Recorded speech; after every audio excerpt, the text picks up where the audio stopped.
دجال شما منتظر نشوید که امروز یا فردا تولد می شود. دجال 3,500 سال قبل از این تولد شده است. دجال عملی منفور و منحوس خیش را پنهانی کرده ایستاده است. توسط لاژه های مسانی، توسط سینگاگه های یهودی کار خود کرده است. هیچ چیزی نو نیست، نو پیدا نمی شود، بلکه الکی هست. گفتیم که در زمان تولد پیامبر صلی الله علیه و سلم با فرمان خدا دجال ملعون در همون جزیره که تربیت یافته بود، در یکی از جزیره های اقیانوس هند زنجیربند گشت.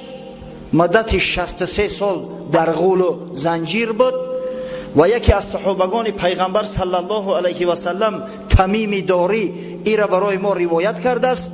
امام مسلم در صحیحش در قصه جساسه برای ما بیان کرده است